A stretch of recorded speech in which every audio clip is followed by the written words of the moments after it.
Saudara, lemahnya kemampuan mengontrol emosi dan tekanan ekonomi dapat mendorong terjadinya kekerasan dalam rumah tangga.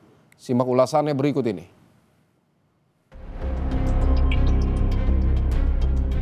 Felisida itu bisa ada tanda-tandanya terlebih dahulu, Mas. Jadi termasuk seringnya orang tua melakukan kekerasan pada anak. Anak nangis-nangis, dipukul dan lain sebagainya. Sebenarnya itu sudah salah satu ciri-ciri ataupun juga warning bahwa ini kalau nggak dihentikan tuh nanti bisa meninggal loh.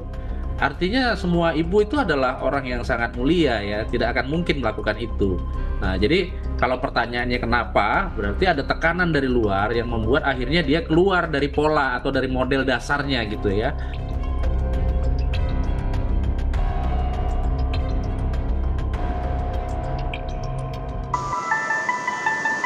Kasus kekerasan terhadap anak yang mengakibatkan hilangnya nyawa terus berulang.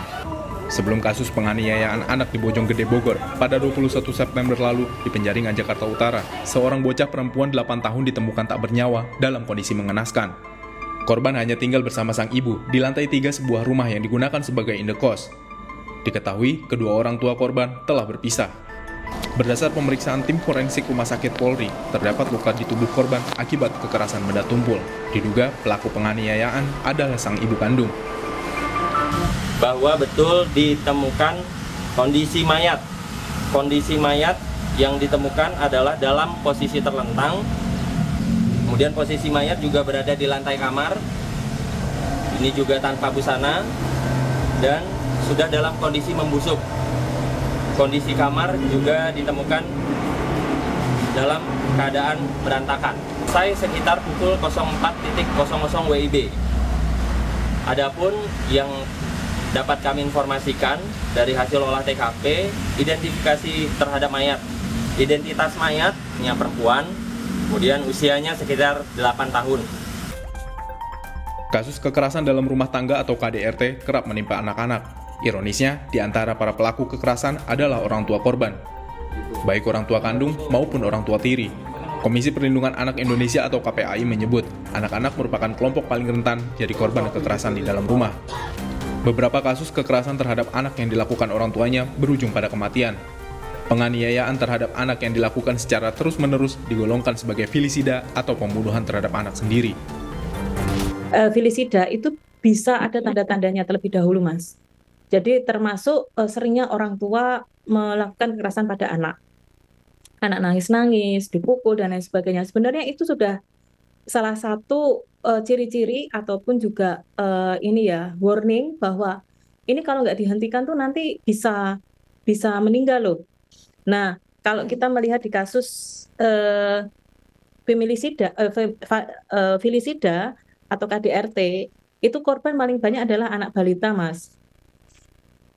Ya, anak balita, anak di bawah 5 tahun ya ataupun 6 tahun. Jadi ya usia-usia segitulah. Itu banyak sekali yang menjadi korban, dan di felisida, kasus felisida juga paling banyak di usia demikian gitu ya. Dalam kasus KDRT terhadap anak yang dilakukan ibu tiri, beberapa hal dapat menjadi faktor terjadinya kekerasan. Di antaranya, istri merupakan ibu tiri korban. Bisa jadi kurang mendapat dukungan sosial dari sang suami. Dukungan dapat berupa memberi pengertian pada istri untuk selalu sabar merawat korban yang bukan anak kandungnya. Nah, kenapa anak-anak balita di bawah 6 tahun ataupun anak-anak balita ini sering menjadi korban kekerasan? Ya karena mereka belum paham bahwa ini kekerasan. Faktor itu kemudian juga kurangnya dukungan sosial, terutama dukungan sosial dari suaminya. Itu harusnya sebagai seorang suami dia memberikan bukan edukasi, istilahnya juga menenteramkan si istri, karena lebih susah loh menjadi ibu sambung daripada ibu kandung gitu ya. Karena sudah ada bayangan ibu sebelumnya, ataupun juga si ibu ini tidak merasa memiliki sejak dari lahir. Nah, itu lebih susah sebenarnya. Apalagi untuk keluarga kedua, bukan keluarga pertama. Sementara itu, pengamat sosial menilai, naluri seorang ibu pada dasarnya tak akan mampu menyakiti anaknya, kecuali ada persoalan kompleks yang mendorong seorang ibu melakukan hal di luar nalar. Selain karena ketidaksiapan orang tua membangun keluarga, baik secara usia maupun psikis, beberapa faktor lain dapat menyebabkan KDRT terhadap anak terus terjadi. Di antaranya, kondisi psikologis pelaku, kondisi emosi, hingga tekanan ekonomi dalam rumah tangga. Semua ibu itu adalah orang yang sangat mulia ya, tidak akan mungkin melakukan itu. Nah, jadi kalau pertanyaannya kenapa, berarti ada tekanan dari luar yang membuat akhirnya dia keluar dari pola. Jadi kalau sudah menyimpang ya dia satu tindakan yang tidak normal lagi gitu sebetulnya. Kita bisa memahami itu sebagai tindakan psikologis yang sudah tidak normal gitu.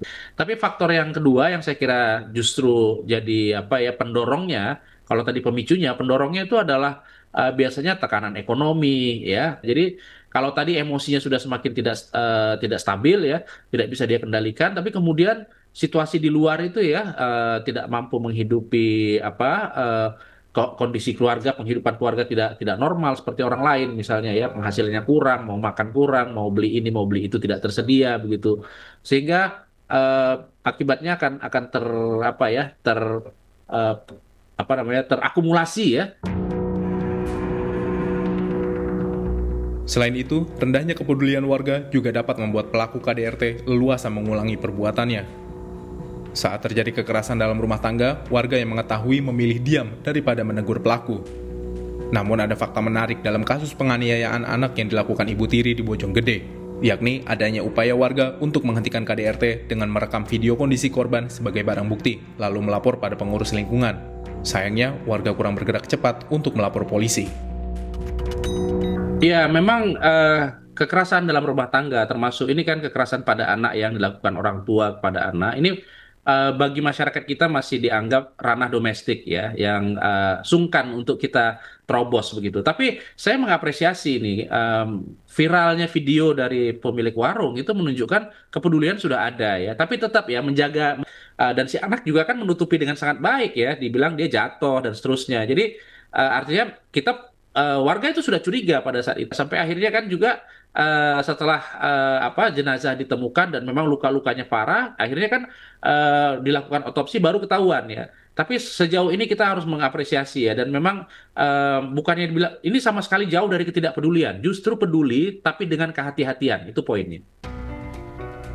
Kekerasan terhadap anak dapat terjadi dalam berbagai bentuk, mulai dari kekerasan fisik, psikologis, hingga kekerasan seksual. Selain keluarga, kepedulian dan peran masyarakat sangat diperlukan untuk mendeteksi adanya KDRT yang berguna untuk mencegah dan menghentikan kekerasan terhadap anak.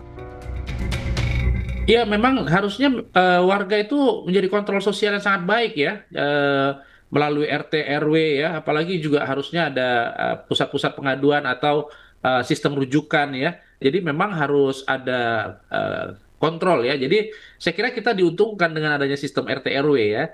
Artinya secara berjenjang ya kita bisa melaporkan dan kemudian nanti akan diproses ya ke sistem rujukan yang lebih formal. Saya kira kekerasan itu udah level yang paling berbahaya ya bagi anak ya, dan saya kira edukasi kepada masyarakat tentang hak-hak anak harus terus dilakukan ya. Jadi hak anak tuh banyak ya, bahkan bermain saja itu hak anak sebetulnya. Melindungi anak dari ancaman kekerasan adalah tanggung jawab utama orang tua. Di dalam keluarga, anak-anak seharusnya mendapatkan kasih sayang tak terbatas. Meski begitu, masyarakat juga memiliki tanggung jawab kolektif dalam menjaga dan menjamin ruang aman bagi tumbuh kembang anak. Kepedulian warga dengan sistem lingkungan yang responsif diharap mampu mencegah dan mendeteksi KDRT terhadap anak. Argan Anjani, Jonathan, sampai jumpa.